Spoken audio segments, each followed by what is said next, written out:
प्यारे भाइयों और बहनों, प्रभु यीशु मसीह की मधुर नाम में आप सबों को नमस्कार। प्रभु का वचन जो आज हमारे पास है वो भजन संहिता 41 का 9 वचन हम पढ़ेंगे।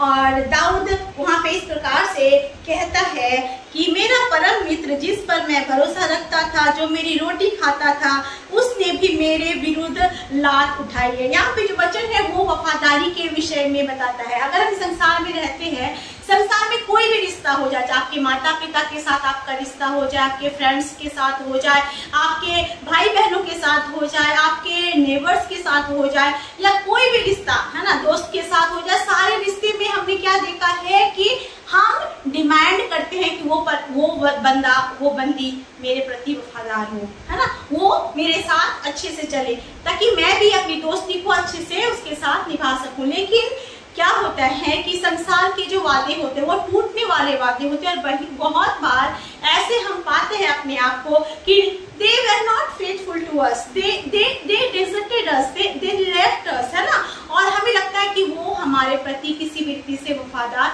नहीं है, और इस कारण से हमारा दिल टूटता है और हम हर एक रिश्ते से एक एक करके अकेले हो जाते हैं और अपने आप को दूर पाते हैं। इसी प्रकार यहाँ पे दाऊद कहता है कि मेरा परम मित्र है ना, जो मेरा दोस्त था, जो मेरे साथ मेरी रोटी खाता था, वो भी आज मेरे अगेंस्ट में खड़ा है। उसने भी मेरे अगेंस्ट में क्या किया, लात उठा कर रहा है। हम दाऊद के जीवन के बारे में देखें तो दाऊद एक छोटा लड़का था, लेकिन उस समय से परमेश्वर ने उसके ऊपर अपनी चित्त को लगाया था। वो जब चरवाही का काम करता था, वो भेड़ बकरियों को चराता था, उस पल जब कोई उसे नहीं दिखता था, तब वो अपनी आंखों को परमेश्वर की ओर लगाता है और प्रभु की ओर देखता था, और प्रभु उसकी सहायता करता था। इस कारण से वो कहता है, यहोवा मेरा चरवाहा है, मुझे कोई घटी नहीं होगी। लेकिन जब इजरायली लोग कुड़कुड़ा कर परमेश्वर के सामने राजा मांग रहे थे कि हमारे सामने एक राजा दे, ताकि हम इस देश को, है ना, इस देश में जहाँ पे हम रहते हैं, हम सिर्फ आपके नाम से ही ना हम इसमें रहे, हम चाहते हैं कि एक ऐसा कोई हो जो हमारे ऊपर प्रभुता करे, एज ए राजा हमें गाइड करे, लीड करे। उस समय परमेश्वर ने अपने नबी को, है ना, शमूएल को उसके पास भेजा। कहाँ भेजा? दाऊद के घर भेजा, दाऊद के पिता के पास भेजा, यिशै के पास भेजा, और परमेश्वर ने साफ रीति से कहा तू वहां जा, वहां पर मैं तुझे दिखाऊंगा कि यिशै का एक पुत्र है जिसे मैंने एज ए राजा के रूप में स्वीकार किया है। तो you have to go, you have to anoint that person with oil, है ना, क्योंकि पुराने नियम में अभिषेक कैसे किया जाता था, अभिषेक तेल के साथ किया जाता था। तो अभिषेक के तेल को उसके ऊपर लगाना, क्योंकि मैं उसे अनॉइंट करूंगा, और फिर वहां से आना। तो ऐसे में जब दाऊद के घर आता है शमूएल, तो शमूएल किस बात को देखता है कि उसके सारे जो भाई थे, है ना, और उसे नहीं पता कि कौन कौन है। यिशै अपने सारे पुत्र को अपने लाता है। ये एवरीवन वेर टैलेंटेड, क्योंकि वचन अगर आप पढ़ो तो साफ लिखी से लिखता है कि जब उसका पहला बेटा जो आया वो इतना हैंडसम था, लंबा था, खूबसूरत था, पढ़ा लिखा था, सेना में था, कि उसे लगा कि इतना अच्छा है कि परमेश्वर ने इसे जरूर चुना होगा, है ना। लेकिन परमेश्वर ने कहा कि नहीं, मैंने इसे रिजेक्ट किया है, ये वो नहीं है जिसे मैंने चुना है। ऐसे कहते कहते दूसरा तीसरा सब क्वालिफिकेशन में, सब कुछ में अच्छे, दिखने में अच्छे, everything was so good on them. लेकिन परमेश्वर का वचन साफ रीति से कहता है कि परमेश्वर ने नबी से कहा, अपने भविष्यवक्ता से कहा कि नहीं, ये वो नहीं है जिसे मैंने चुना है। सारे बच्चे जो वहां पे थे, सारे एक एक करके आए, एक एक करके परमेश्वर ने ना बोल दिया। और परमेश्वर ने ये भी बोला कि मनुष्य बाहरी रूप को देखता है, लेकिन परमेश्वर है वो मन को देखता है ना, वो अंदरूनी रूप को देखता है, हमारे भीतरे मन को देखता है। ऐसे करके वो पूछता है कि इज देयर एनीवन लेफ्ट। तो यिशै जो उसका पापा था वो बड़े अचंभा के साथ कहता कि हाँ, एक है जो छोटा है। कि दास ने कहा कि जब तक वो यहाँ ना आए, है ना, तब तक, है ना, मैं बैठूंगा। Is the person God has chosen. और जब दाऊद वहां पे आता था, दाऊद के विषय में क्या लिखा है कि वो उतना साफ सुथरा नहीं था, लेकिन उसके चेहरे में चमक थी, उसके चेहरे में लालीपन थी। वो छोटा लड़का था, है ना, और छोटा बच्चा था। हाँ, और उसके बाद परमेश्वर ने कहा उठ और यही इसी को अनॉइंट कर, because he is the person I have chosen, है ना। तो हम यहाँ पे क्या देखते हैं कि दाऊद एक ऐसा व्यक्ति था जिसके अपनों ने उसे हमेशा से रिजेक्ट किया था। यहाँ पे वो क्या कहता है, मेरा परम मित्र जिसने मेरी रोटी खाई, है ना, वो भी मुझे, है ना, आज लात उठा के खड़ा है, मेरे अगेंस्ट में खड़ा है, वो मुझे मारने के लिए खड़ा है। फिर दाऊद के बारे में हम देखते हैं कि दाऊद जब वो गोलियत को मारता है उससे भी उसके भाई लोग को जलन होती है। जब वो शाऊल राजा के सामने जाता है और लोग देखते हैं कि शाऊल राजा जो नहीं कर पाया वो दाऊद करके दिखा दिया, तो वो लोग एक नारा लगाते हैं कि शाऊल ने 1000 को मारा लेकिन दाऊद ने 10,000 को मारा। इस कारण से वो राजा भी दाऊद के प्रति जलन से भर जाता है और वो भी अगेंस्ट हो जाता है, जबकि दाऊद उसके विरुद्ध में कुछ नहीं करता। इवन तो वो अपनी बेटी को दाऊद के साथ शादी करवाता है, फिर भी वो उसके विरुद्ध में रहता है, हमेशा इस ताक में रहता है कि इसे कैसे मार डाले, है ना।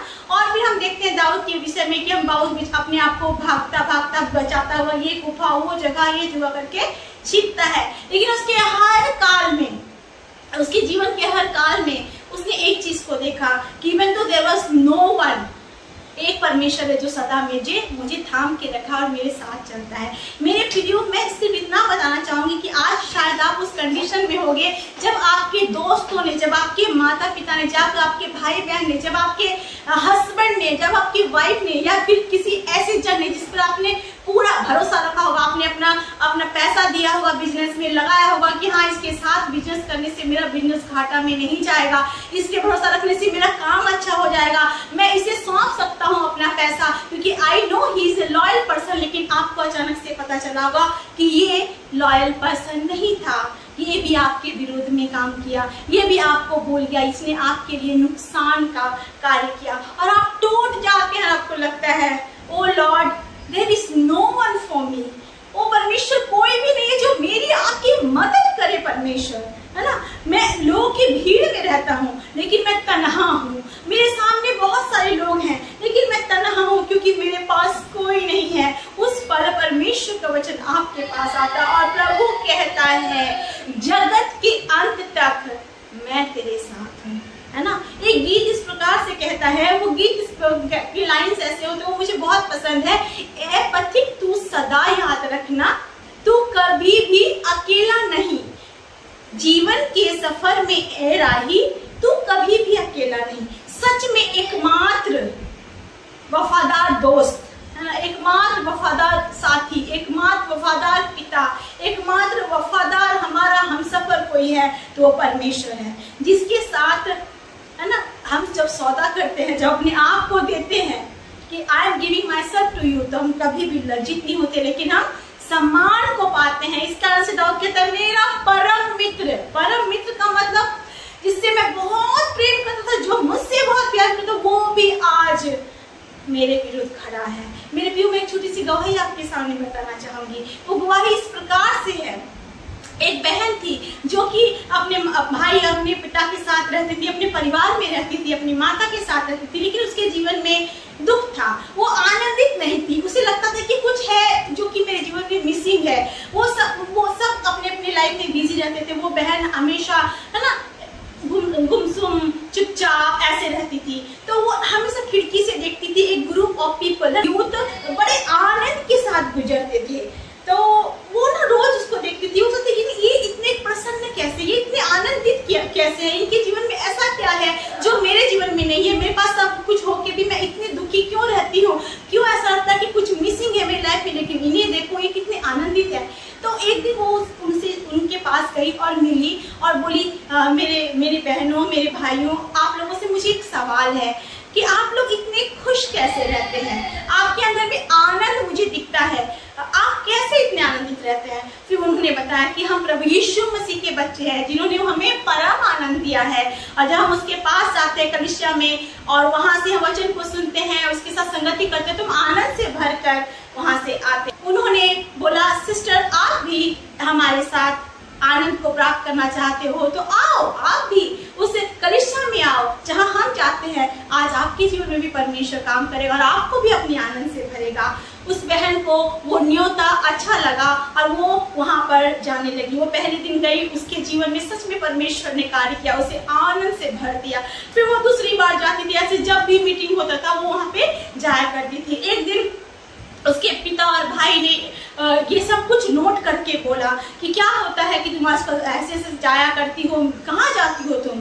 भाई मैं परमेश्वर के पास जाती हूँ, यीशु मसीह के पास जाती हूँ, जिसके वचन को मैं सुनती हूँ, प्रार्थना करती हूँ, आराधना करती हूँ और मुझे बहुत आनंद होता है, क्योंकि मुझे पता चला है कि सच्चा आनंद केवल वही है मेरे जीवन की हर एक उदासी को दूर करके अपने आनंद से मुझे भरा है। उसके पिताजी ने उसे वार्निंग दिया, उसके भाई ने वार्निंग दिया कि आज के बाद तू वहां नहीं जाना, क्योंकि हम उसे नहीं मानते, और उसे मना कर दिया। जब मना कर दिया तो वो बहन अपने भाई को बोली, अपने पापा को बोली, पापा मैं नहीं जानती, लेकिन मैं सब कुछ छोड़ सकती हूँ, लेकिन उस परमेश्वर को नहीं छोड़ सकती जो मेरे जीवन में सच्चा आनंद खुशी को लेके आया है। सच में बाइबल कहती है rejoice in the Lord always, और मैं उस आनंद को महसूस करती हूँ, मैं नहीं छोड़ूंगी। उसे लाख समझाने के बाद भी वो जाती रही। उसका भाई, उसका पापा इतना फ्रस्ट्रेट हो गया कि ये हमारी नहीं सुनती है। एक दिन उसे बहुत मारा, बहुत पीटा, और आप सोचो वो जवान लड़की थी, उसके सारे कपड़े निकाल के उसे नंगा करके घर से बाहर धक्का मार दिया। वो बेटी टूट गई। वो परमेश्वर, उसने मेरे साथ इतना बुरा किया गया, मैं क्या करूं, लेकिन फिर भी उसने ठाना कि प्रभु मैं तुझे नहीं छोड़ूंगी। और वो दौड़ते हुए, क्योंकि उसको लगा कि लोग मुझे देखेंगे, लोग क्या सोचेंगे मेरे बारे में कि ये निवस्त्र हो कि ये औरत कहाँ जा रही है, लड़की कहाँ जा रही है। इसलिए वो दौड़ती हुई मार्केट प्लेस से निकलते कलीसिया के पास गई, और कलीसिया में सभा चल रही थी, और सभा के पीछे बैठ के वो चुपके से अपने आप को समेटते हुए, रोते हुए परमेश्वर से पुकार ले, प्रभु ये मेरे साथ क्या हो गया। सभी ने मुझे देखा, ऐसी स्थिति में देखा जब मेरे पास कोई कपड़े नहीं, मैं ऐसी नंगी, मैं ऐसी निवस्त्र जा रही हूँ, मेरे बारे में लोग क्या बोलेंगे करके रो रही थी। पास्टर की जो वाइफ है, वो जब पुलपिट पे खड़ी थी, उसकी निगाहें उस बहन के ऊपर पड़ी। वो दौड़ते हुए आई, बोली बहन क्या हुआ तुम्हारे साथ। वो सब कुछ बताया कि मेरे भाई और मेरे पिता मेरे विश्वास के विरुद्ध में है, उन्होंने मेरे साथ ऐसा बर्ताव किया। मैं दौड़ती हुई भागती हुई आई, और मैं शायद उस मार्केट प्लेस से कभी दोबारा जा नहीं सकती, क्योंकि मुझे बहुत लज्जा महसूस हो रही है कि मैं कैसे वहां से निकल के आई हूँ। फिर पास्टर की पत्नी उसे अपने घर पे ले गई, उसे संभाला, उसे रखा, और धीरे धीरे प्रभु के वचन को और बांटते गए। वो स्ट्रांग हो गई वचन में, लेकिन उसे उस दिन का जो लज्जा था वो भूला नहीं गया। वो हमेशा याद करती कि जब मैं निवस्त्र होके पढ़ रही थी तो कितने लोगों ने मुझे देखा होगा। वो रो रही थी, रोती थी याद करके। एक दिन पास्टर की पत्नी ने उसे कहा कि सब बातों को भूल के एक बार मेरे साथ मार्केट चलो, कोई याद नहीं करता होगा, सब भूल गए होंगे। बोली नहीं मैं नहीं जाऊंगी। बार बोला क्या तुम चलो, लेकिन वो कहती है मैं नहीं जाऊंगी। फिर पास्टर की वाइफ ने उन्हें फोर्सफुली उसे उठा के बोला नहीं बहन आज तुम्हें जाना पड़ेगा, you can not leave remembering all that happened to you have to go further. परमेश्वर ने तुझे धकेलना नहीं है पीछे, परमेश्वर तुझे आगे जाने के लिए चुना है। और उसे लेके गई। वहाँ पे एक दर्जी का टेलर था जो कि काफी दिनों से वहाँ पे कपड़े सिला करता था। जब इस बहन को देखा तो वो दौड़ के बोला बहन बेटी मैं तुझसे मिलना चाहता हूँ करके उसे बुलाया। जब वो बुलाया तो उसके पास जब गई तो वो शर्मिंदगी से अपने सर को झुका के रखी थी। तब उस दर्जी ने कहा बहन मैं कपड़े सिलता हूँ, मैंने बहुतों को अच्छे कपड़े बना के दिया, लेकिन उस दिन 1 महीने पहले की बात है, उस दिन आप यहाँ से दौड़ते हुए क्रॉस की थी और आपने एक कपड़ा पहना था, आपने एक लीलन का वस्त्र पहना था जो कि इतना चमकदार, इतना खूबसूरत था। वो कपड़ा मैंने पूरे मार्केट प्लेस में हर जगह ढूंढा, लेकिन मुझे कहीं दिखा नहीं। वो कपड़ा आप कहाँ से लेके आए हो? वो बहन इस बात को सुन के दंग रह गई। पास्टर की वाइफ इस बात को सुन के दंग रह गई, क्योंकि उन्हें पता था कि वो बेटी वो लड़की वहां से निवस्त्र दौड़ के गई थी, लेकिन परमेश्वर ने हर एक की आंखों को अंधा करते हुए उसे अपना वस्त्र पहनाया था। जिस वस्त्र के विषय में उस टेलर ने कहा कि मैंने बहुत ढूंढा लेकिन वो मटेरियल मुझे कहीं नहीं मिला। उस दिन से वो परमेश्वर को और भी प्यार करने लगी। वो परमेश्वर तू कितना महान है जो तेरे लिए दुख सहता है, जो तेरे लिए क्लेश सहता है, तू उसे लोग के सामने कभी लज्जित नहीं करता है ना। सच में उस बहन को परमेश्वर ने एक ऐसा वस्त्र पहनाया जो कि अलौकिक था, जो कि सुपरनैचुरल था, और वो उस वस्त्र से उस नंगे शरीर को, उस निवस्त्र शरीर को ढक दिया। मेरे प्रियो, मैं आपसे ये बताना चाहती हूँ कि संसार में जब आपके अपने माता पिता आपको छोड़ते हैं, आपके अपने दोस्त आपको छोड़ देता है, जब आपके विरोध में कार्य करता है, उस वक्त एकमात्र परमेश्वर है, वो आपको दिखे या वो नहीं दिखे, वो सदा आपके साथ है। सच में वो सदा आपके साथ है।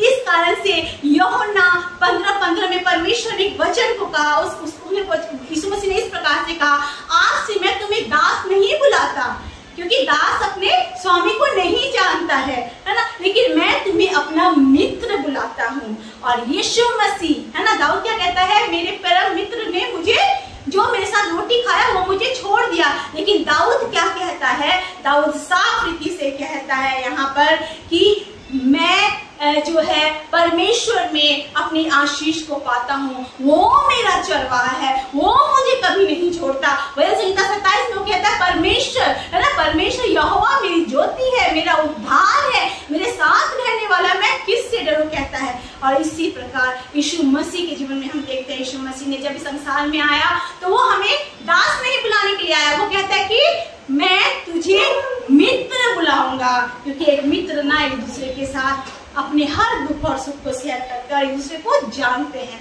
इसलिए हमें परमेश्वर को धन्यवाद देना चाहिए। आज मैं नहीं जानती आज किसने आपको धोखा दिया, आप क्यों टूटे हुए हैं, किसने आपके विश्वासघात किया है कि आप उस बात को भूल नहीं पा रहे। कि परमेश्वर का वचन आज आपसे बातें करता है कि प्रभु यीशु आपका सच्चा मित्र है, प्रभु यीशु आपसे प्यार करता है, वो आपका मित्र बनना चाहता है। चाहे कोई आपका साथ दे या न दे, वो आपको उठाएगा और उस स्थान में आपको ऊंचा उठाएगा जिस स्थान में आपको लगेगा कि मैं यहाँ से, है ना, शर्मिंदगी को लेके, लज्जा से होके, दुख को लेके गया था, लेकिन उस स्थान को परमेश्वर आपके लिए एक अलौकिक अपनी आशीषों के वस्त्र से भर के वहां से आपको लेके जाएगा और उसी स्थान में आप अपने आनंद को, अपने ऊंचाई को, अपनी गहराई को, अपने सम्मान को पाओगे। होगा जैसे उस बहन के जीवन में हुआ था।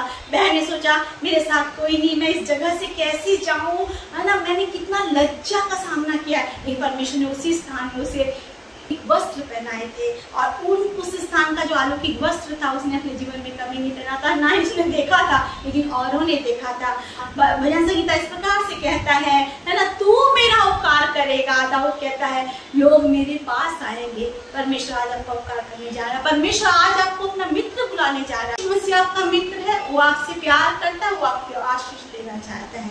आइए हम प्रार्थना करें। अनुग्रहकारी महान परमेश्वर पिता, नम्र दीन हो के आपके चरणों तले आते प्रभु, हम आपका धन्यवाद करते हैं। आप सच में महान है प्रभु। इस संसार में हमें सब कोई छोड़ देता है, लेकिन तू हमें कभी नहीं छोड़ता प्रभु। इसके लिए मैं तेरा धन्यवाद करती हूँ। तू अति महान है प्रभु, करुणामय परमेश्वर है प्रभु। तेरा वचन कहता है तेरे माता पिता ने तुझे छोड़ दिया, लेकिन मैं तुझे कभी नहीं छोड़ूंगा, लेकिन यहोवा ने मुझे संभाल लिया। वचनकार कहता है परमेश्वर पिता प्रभु, सच में जगत के अंत तक साथ रहने वाले, हमारे दुख और सुख में हमें उठाने वाले, हमारे जीवन की चिंताओं को दूर करने वाले, हमारे संग हमारे आंसुओं को पोंछने वाले परमेश्वर केवल आप हैं पिता। हम धन्यवाद करते जितने भाई बहन प्रभु इस संदेश को सुने हैं और इस प्रार्थना में शामिल है। मैं नहीं जानती किन्होंने उनके दिल को तोड़ा है, वो क्यों दुखी है परमेश्वर, लेकिन मैं विश्वास करती हूँ कि आज आप उनके पास आएंगे, एज ए फ्रेंड आप उन्हें छुएंगे प्रभु और उनके जीवन की परिस्थितियों को बदल के उन्हें आनंद से भरेंगे प्रभु। आपका धन्यवाद प्रभु। शैतान के कार्य हारे हुए थे और हारे हुए हैं और हारे रहेंगे प्रभु, लेकिन आपका कार्य बढ़ेगा पिता। आपका धन्यवाद करते हैं पिता। आप सच में महान है, योग्य है स्तुति के प्रभु, योग्य है प्रभु। आपका धन्यवाद करते हैं प्रभु। सच में प्रभु हर एक को चुना, हर एक सब्सक्राइबर को चुना, हर एक जन को जो आपके नाम को पुकारते हैं उनके ऊपर अपनी मित्रता को प्रकट करना, अपने फ्रेंडशिप को प्रकट करना प्रभु, ताकि वो आपके फ्रेंड होके इस संसार में आपकी इच्छा को पूरा कर सके। यीशु के नाम से इस प्रार्थना को मांगते हैं, पा लेते हैं। आमीन।